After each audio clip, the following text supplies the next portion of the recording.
She said, "My therapist says you're the source of my anxiety." I nodded and said, "I see." Then I packed my bags and left a note. "Problem solved. You're welcome." The panicked texts I got 24 hours later told a different story. I, 31 male, guess I should have seen this coming. Looking back, there were signs everywhere, but sometimes you're too close to see the pattern until someone draws you a map. Veronica and I had been together for 4 years, living together for 2. She started therapy about 8 months ago after a rough patch at her job. Her boss was legitimately terrible, and I encouraged her to talk to someone. Thought it would help her process the work stress and maybe develop some coping strategies. At first, therapy seemed great. She'd come home from sessions energized, talking about boundaries and self-care. I was genuinely happy for her. But around month 3, things shifted. Every session became about me somehow. "Dr. Whitlock says you exhibit controlling behavior because you asked about my spending. My therapist thinks it's concerning that you want to know where I'm going when I leave the house. We explored how your need for a clean kitchen is actually about power dynamics." I started feeling like I was living with a psychology textbook that had developed sentience and decided I was the case study. Every normal relationship thing became pathological. Asking if she wanted takeout for dinner? Controlling. Mentioning the dishes had been in the sink for 3 days? Power dynamics. Being concerned when she didn't come home until 4 a.m. without a text? Toxic masculinity. I tried talking to her about it, suggested couples therapy so I could understand better. She shot that down immediately. "Dr. Whitlock says that's what controlling partners always suggest, to manipulate the narrative."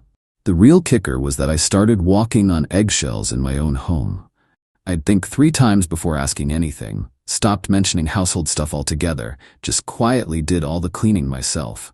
Started spending more time at my buddy Theo's place just to breathe. Then came Tuesday.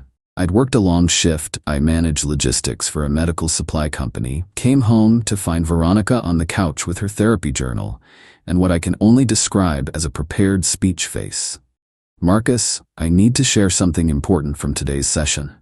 I sat down, genuinely curious what insight Dr. Whitlock had provided this week.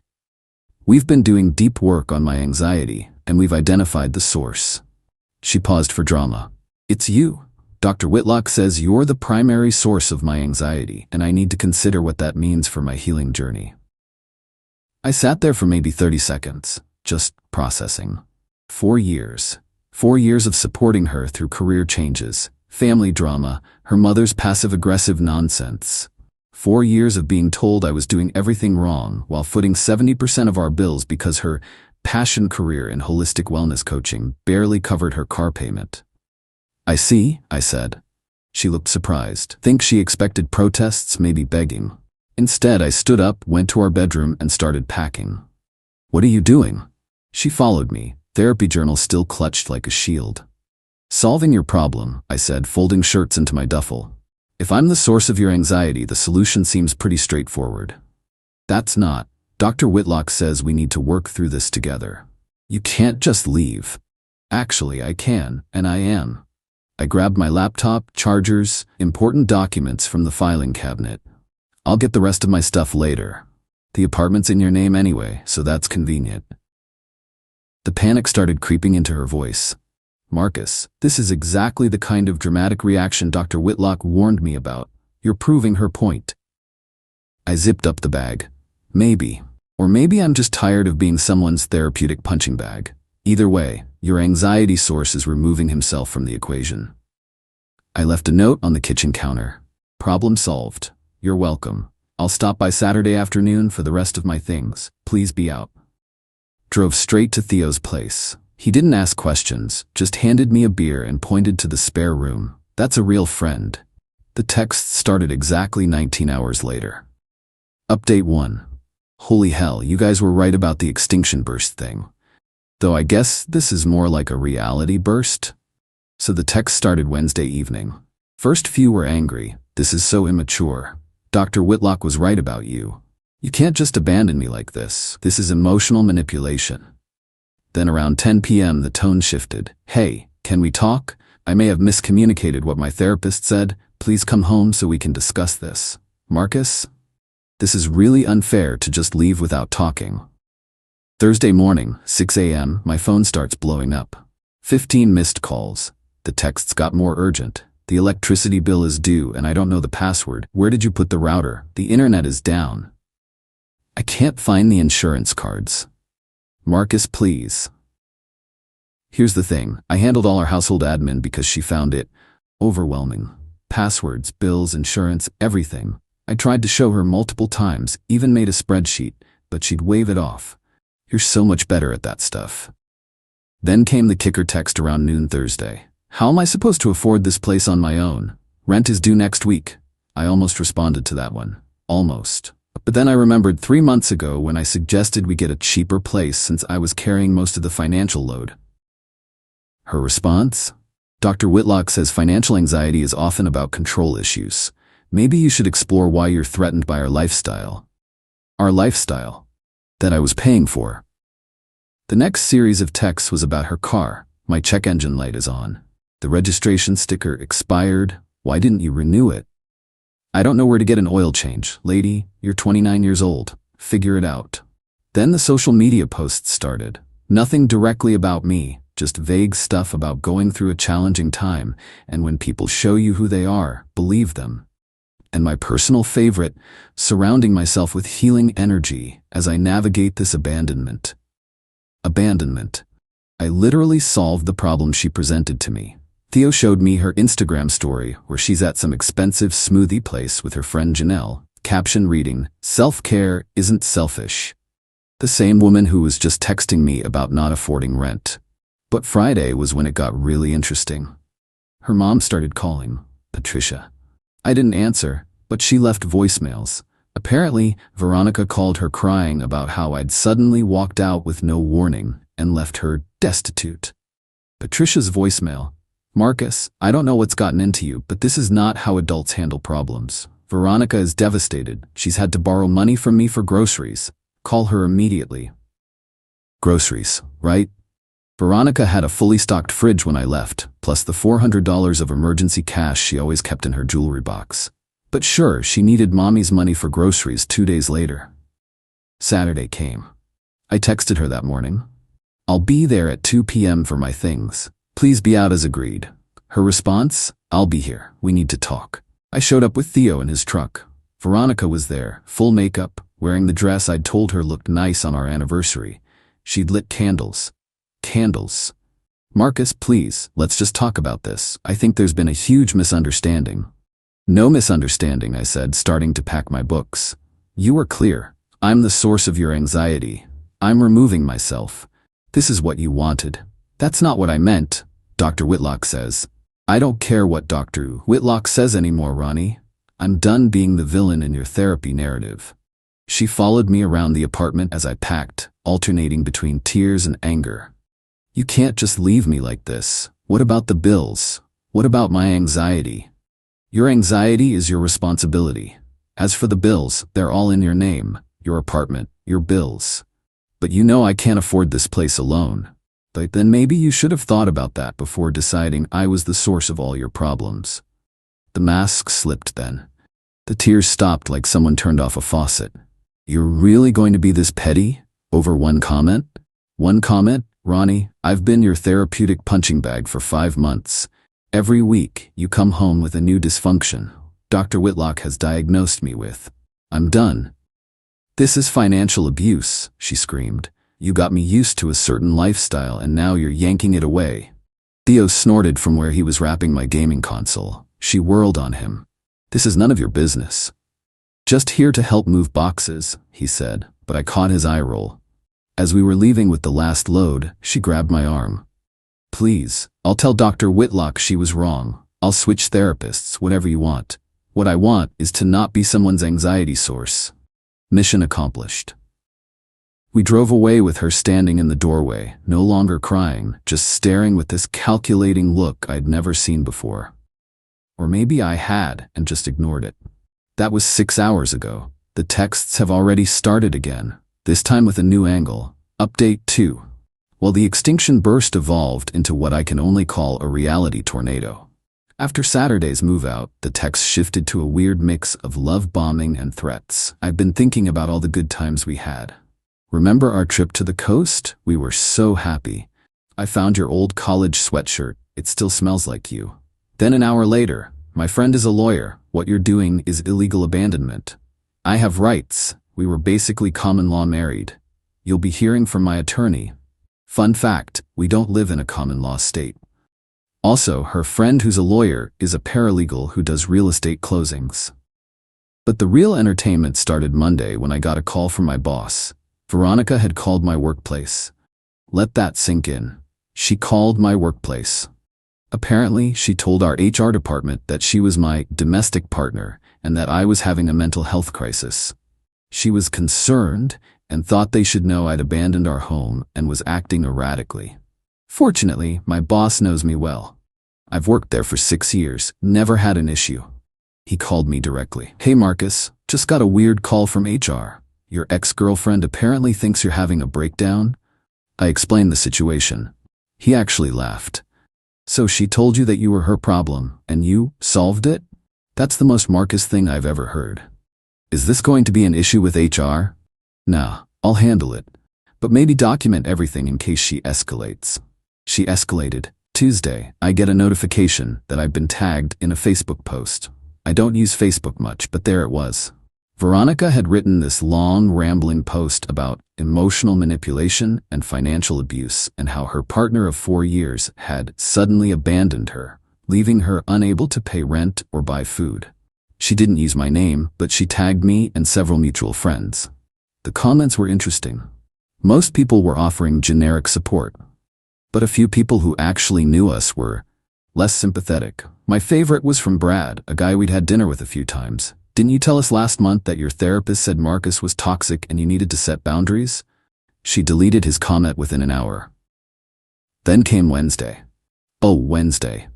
I get a text from an unknown number with a screenshot of a Venmo request from Veronica for $1,847. The message, "Hi, this is Janelle. Ronnie asked me to send this since you blocked her. This is her half of the rent and utilities you owe. She says you know this is fair. Her half? Of the apartment I don't live in? That's solely in her name? That she told me I was making her anxious by existing in?" I didn't respond.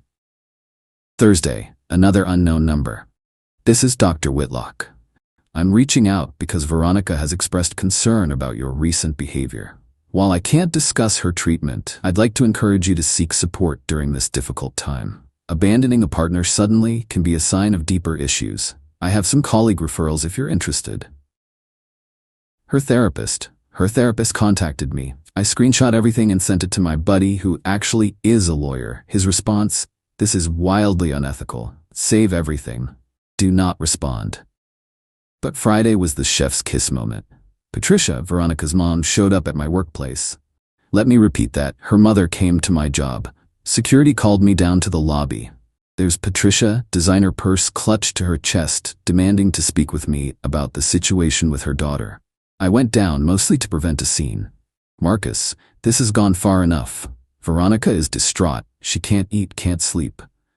Patricia, she posted Instagram stories from 3 different restaurants this week. She's trying to heal. You've traumatized her. I left when she said I was the source of her anxiety. How is that traumatic? You know she didn't mean it like that. Dr. Whitlock explained it was about working through issues together. Then maybe Dr. Whitlock should have been clearer. And maybe you should ask yourself why a 29-year-old woman needs her mother to confront her ex at his job. She's desperate. She can't afford that apartment. She'll have to move back home. And there it was, the real issue. Patricia didn't want her daughter moving back home. That sounds like a Veronica problem, not a Marcus problem. How can you be so cold? You loved her. I did, but I loved the person I thought she was, not the person who spent months making me the villain in her story. Security started hovering closer.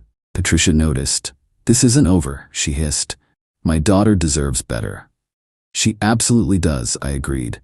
She deserves someone who makes her less anxious, which is no longer me. Win-win. She stormed out, and security asked if I needed to file a report.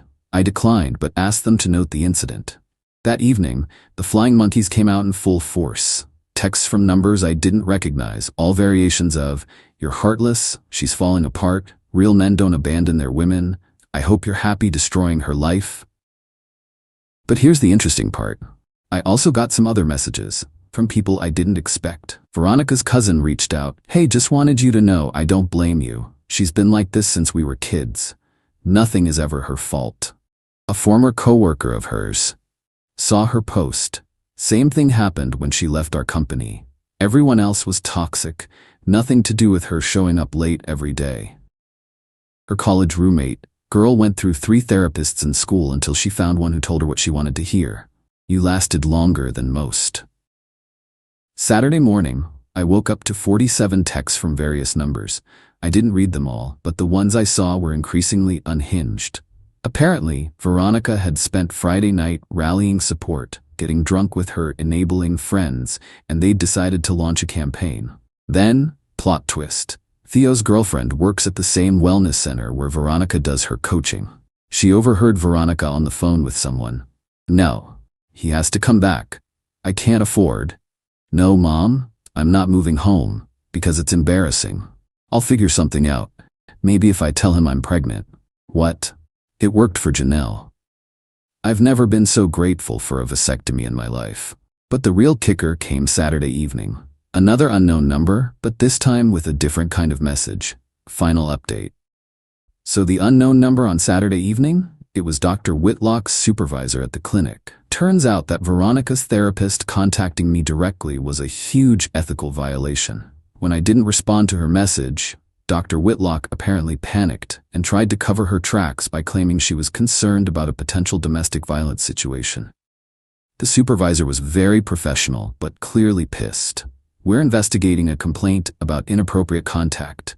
Can you confirm whether Dr. Whitlock reached out to you regarding a current or former patient?" I sent them the screenshot of her text. They thanked me and said they'd be in touch if they needed anything else. Monday, Veronica's texts took a panicked turn. "What did you do? Dr. Whitlock is in trouble because of you. She was just trying to help. You've ruined everything again." Ah, yes. Me screenshotting an unethical text is definitely the problem here, not the therapist who sent it.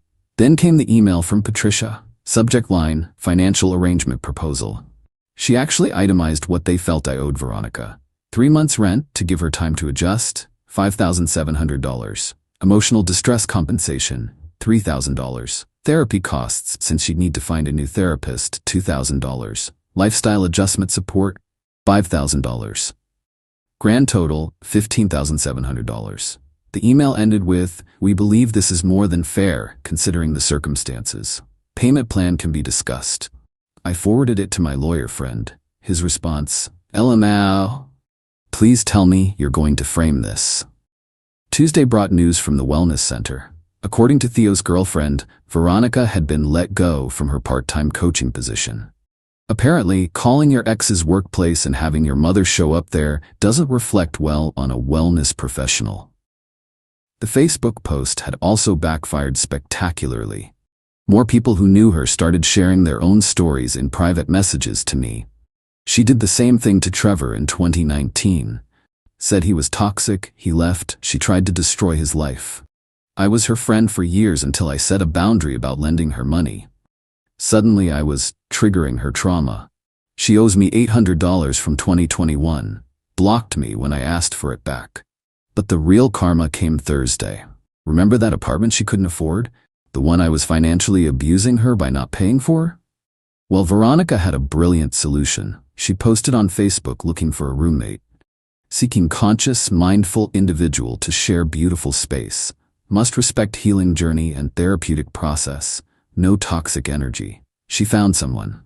Melody, a 23-year-old who just graduated and was excited about living with a wellness coach. Melody lasted exactly 5 days. She reached out to me through Instagram. Guess my name came up in the apartment. Her message, "Hey, I know this is weird, but did you used to date Veronica?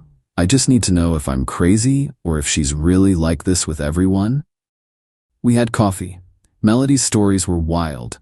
Veronica had a house meeting on day 1 to discuss Melody's energy and how it was affecting her anxiety.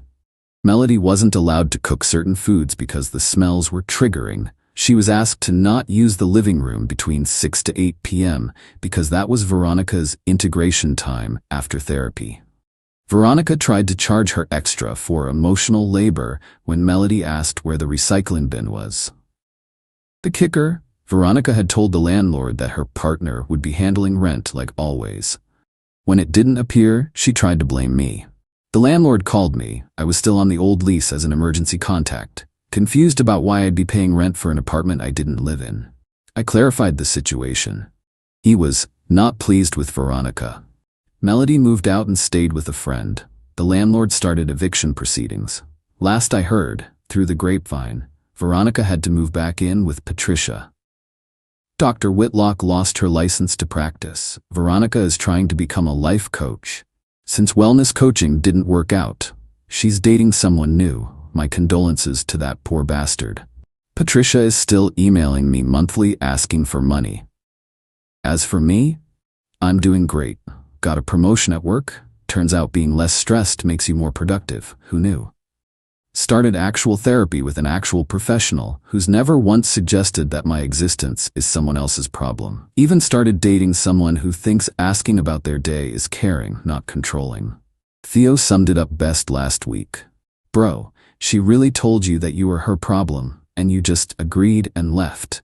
And it broke her brain because you were supposed to fight for the relationship so she could keep being the victim. Yup. Sometimes the best response to someone telling you you're their problem is to simply remove yourself from the equation. Problem solved. Oh, and for everyone asking, yes, I kept the screenshots. Yes, I documented everything. No, I never responded to any of them after leaving. And yes, I'm grateful every day that when someone told me I was their source of anxiety, I took them at their word and left. Best decision I ever made. Final update. Veronica tried to contact me last week through LinkedIn of all places, said she's been doing deep work and realizes she projected her issues onto me. She'd like to meet to apologize properly and discuss potential reconciliation. I didn't respond, but I did notice she's still living with her mom according to her updated location. Guess some anxiety sources are better left in the past. She declared, "You work too much, I'm lonely and you don't care." I replied, "I hear you." Then I took 2 months off and spent every single second with her. Her breakdown when she realized she actually preferred me at work. Original post: I, 38 male, have been married to Natalie, 35, for 7 years. I work as a project manager for a construction company. Long hours, decent pay, nothing glamorous, but it keeps us comfortable. She works part-time at a boutique, mostly for the social aspect since my income covers everything. For the past year, the complaints have been escalating. "You're never home. I'm so lonely. You care more about work than me. Other husbands actually spend time with their wives." I tried explaining that my 50 to 60-hour weeks were keeping us in our nice house, paying for her BMW lease, funding her monthly spa trips. But every explanation was met with, "I don't care about money, I care about you." 3 weeks ago, it came to a head. Saturday morning, I was catching up on emails before heading to the office for a few hours. She stood in the doorway, tears streaming. "You're gonna work? On a Saturday? Again? Just for a few hours, Nat. Big project deadline Monday." There's always a deadline, always an excuse. "I'm so lonely I could die and you wouldn't even notice because you're never here." That's not fair. I'm done. I can't live like this anymore. You work too much and you don't care about me at all. I need a husband who actually wants to spend time with me. She was sobbing, real ugly crying. And you know what? I felt guilty. Maybe I had been working too much. Maybe I was neglecting her. Marriage is about compromise, right? "You're right," I said, closing my laptop. "I hear you." You do? Yes, you want me home more? You want my undivided attention? Done. I'll take time off. Her face lit up. "Really? You mean it?" "Absolutely. In fact, I have a bunch of saved vacation days and comp time. I'll take 2 months off. We'll spend every day together." She threw her arms around me. "Oh, baby. This is all I wanted. Just you and me together." I hugged her back, already mentally calculating. I had about 6 weeks of accumulated PTO and could take the rest unpaid. We had enough savings. And honestly, maybe this would save our marriage. Monday morning, I walked into my boss's office. Update 1, week 1. The first week was actually nice. Slept in together, made breakfast, went for walks. Natalie was glowing, posted constantly about her amazing husband finally prioritizing what matters. But by Thursday, cracks started showing. "What do you want to do today?" I asked after breakfast. "I don't know. What do you want to do?" "Whatever you want, babe. I'm all yours." "Well, I usually have lunch with my mom on Thursdays." "Great. Let's go." "Both of us?" "Yeah. Unless you don't want me there?" No. Of course I want you there." The lunch was awkward. Natalie and her mom, Cheryl, usually spent these lunches gossiping about people I didn't know and complaining about their husbands. With me there, they couldn't do either. Friday, Natalie had her book club. "I'll come," I said enthusiastically. It's women only." "Oh, well, I'll drive you and wait in the car. We can get dinner after." She looked uncomfortable but agreed. I sat in the car for 2 hours playing phone games. When she came out, she seemed irritated. "Everything okay?" "Fine, just the girls were asking why you were in the parking lot. Made me look weird. I thought you wanted me around more." "I do, just maybe not everywhere." Saturday morning, she was getting ready for yoga. "I signed up for the class too," I announced. Her face fell. "You, what?" "Yeah, couples who yoga together stay together, right?" The yoga class was a disaster. I'm not flexible. At all. The instructor kept having to correct my form while Natalie turned red with embarrassment. Her yoga friends kept giggling. Sunday, she snapped. "I need to run to Target alone." But I thought, just give me an hour, please. She was gone for 3 hours. When she came back, she seemed calmer but distant. Update 2, week 2 and 3. Week 2, I doubled down. She wanted attention? She got it. I followed her from room to room, chatting about everything. When she scrolled her phone, I looked over her shoulder. "Who's that? What's she posting about? Oh, that's interesting." When she tried to read, I'd sit next to her. "What chapter are you on? What's happening? Is it good?" She started taking longer showers, with the door locked. "You okay in there?" I'd call out. "Need anything?" "I'm fine." Her friends started declining lunch invitations when they heard I'd be coming.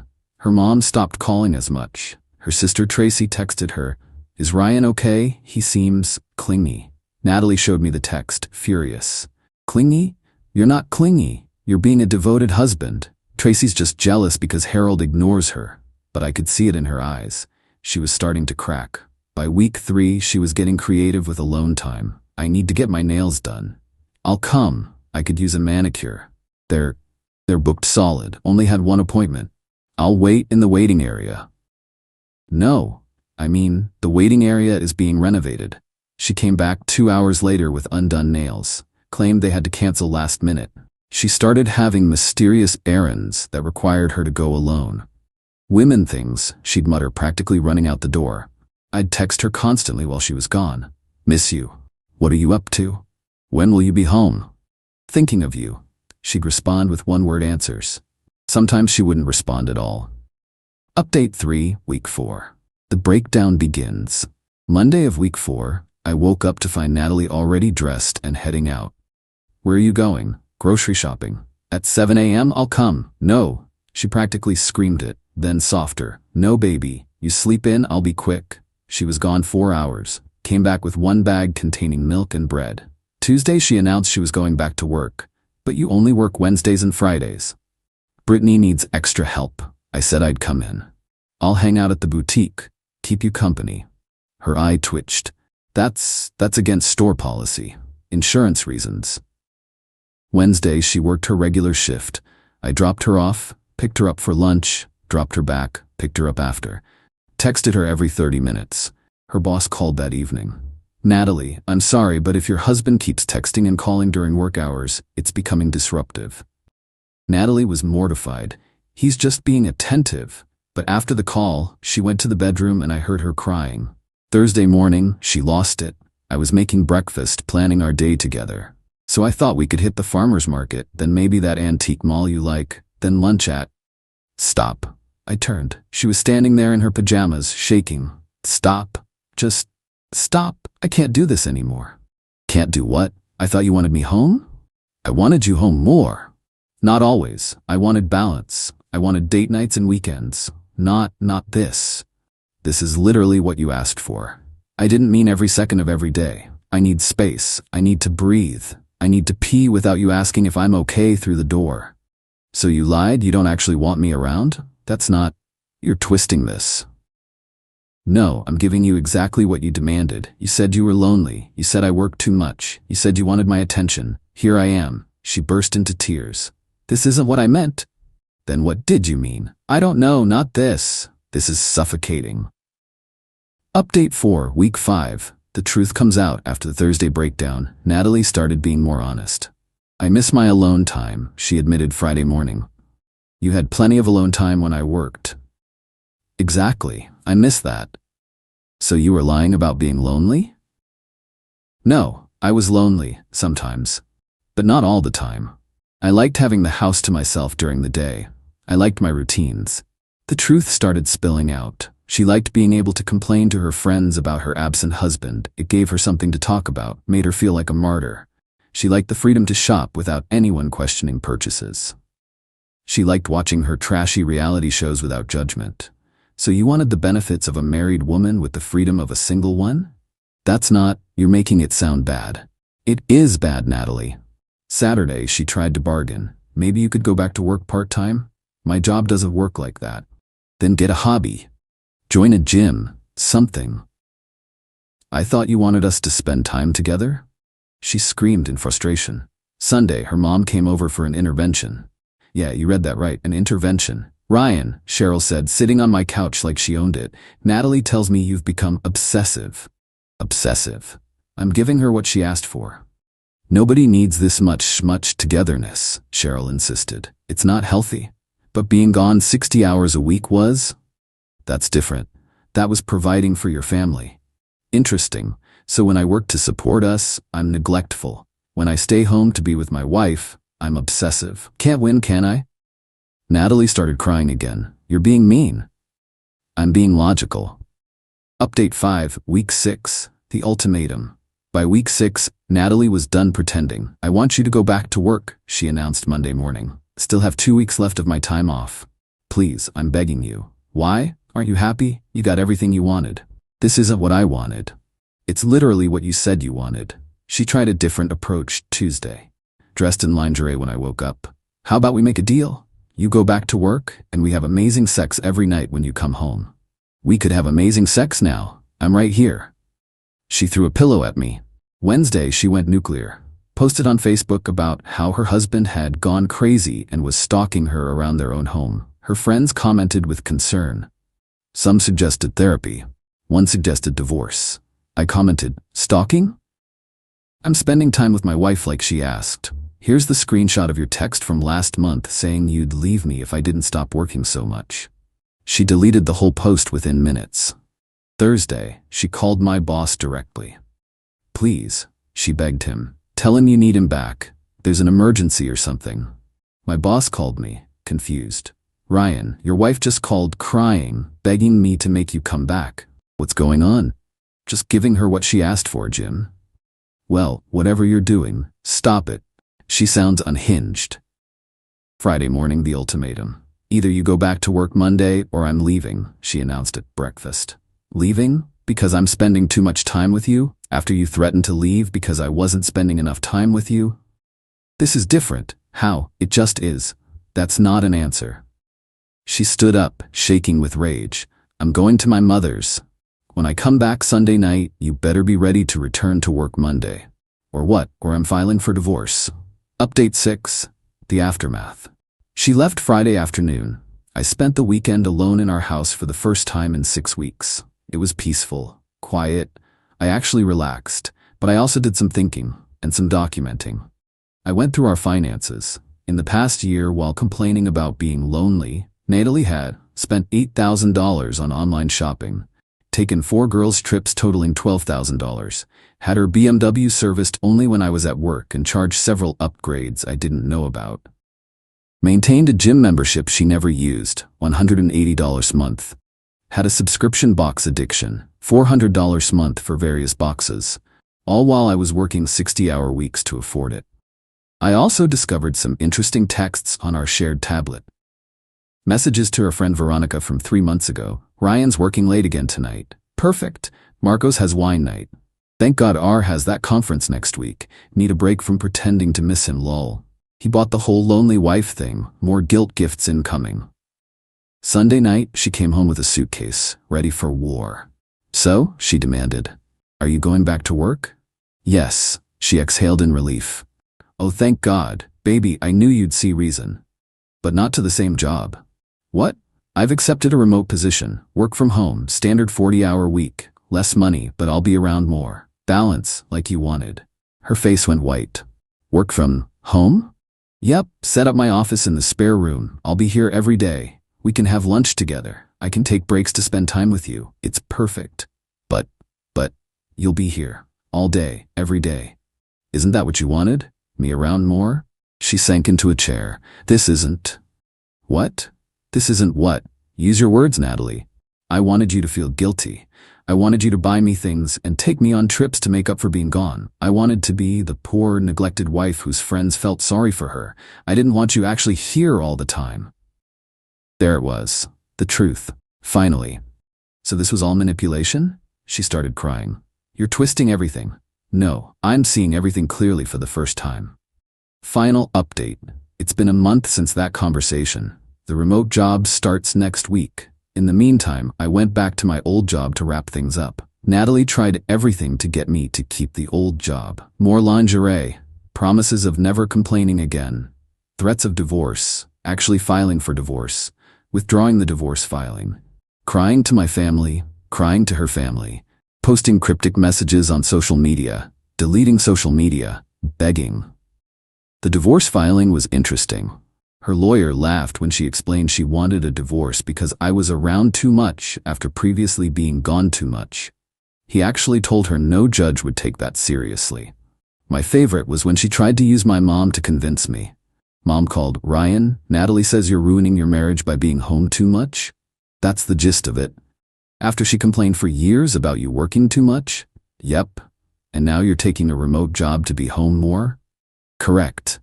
Mom laughed. Actually laughed. Good for you, son. She made her bed. Natalie's friend staged another intervention. This time for her. Just be happy he wants to be around you. Brittany, my husband barely looks at me. You literally complained for years about him being gone. Natalie's response? You don't understand. It's too much. He'll be here all the time. They left confused and unsympathetic. The best part? Natalie can't leave. She has no savings, shopping addiction, no credit, cards are maxed, no full-time job, and her family is tired of her drama. Her mom actually told her to grow up and appreciate what you have. So now we're in a weird standoff. She's miserable that I'll be home. I'm working remotely starting Monday. She's already planned to be out of the house from 9 to 5 every day. Where will you go? I asked. Anywhere but here. With what gas money? She realized her BMW payment is due, and she has no money. The credit cards are maxed. Her part-time job barely covers her personal expenses. You'll give me money, right? I'll cover household expenses and your car payment like always. But spending money? You'll have to earn that. You're financially abusing me. I'm giving you exactly what you asked for, my presence instead of my money. Isn't my company worth more than material things? She stomped off. Yesterday, she applied for full-time jobs. 5 retail positions. The karma of it all, she'll now be working 40+ hours while I'm home. This isn't fair, she wailed. It's literally what you created. I hate you. You hate the consequences of your own manipulation.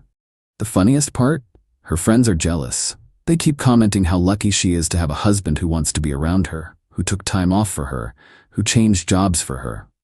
She can't even complain anymore without looking ungrateful. Brittany, wow, Ryan's so devoted. Wish my husband would work from home. Veronica, you manifested this. You got what you asked for. Natalie forced a smile. Yes, so lucky. Last night she tried one more time. Please, just admit this was revenge. Revenge? I gave you exactly what you asked for. You know what you did. I loved you enough to listen and make changes. Sorry that backfired for you. She's sleeping in the guest room now, says she needs space. Ironic, right? My remote job starts Monday. Already got my office set up. I'm actually excited. Better work-life balance, less commute stress, and I'll be able to keep an eye on our finances better. Natalie starts her new full-time retail job Tuesday. She'll be making $15 an hour, on her feet all day, dealing with customers. Reality is going to hit hard. The woman who complained about being lonely is now desperately trying to never be home. The woman who said money didn't matter is now scrambling to make minimum wage.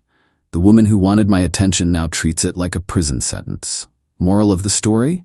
Be careful what you wish for. And definitely be careful about manipulating someone who's smart enough to give you exactly what you claim to want. Do I feel bad? Maybe a little. But mostly, I feel validated. She showed her true colors. She didn't want a husband. She wanted a wallet with guilty feelings. Now she's got a present husband with boundaries. Will we make it? Probably not. But at least, now the truth is out there. She wanted the image of a neglected wife while living the life of a pampered princess. Now she's got neither. Thanks for reading Reddit. Gonna go make lunch for when my wife gets home from her job interview at Walmart.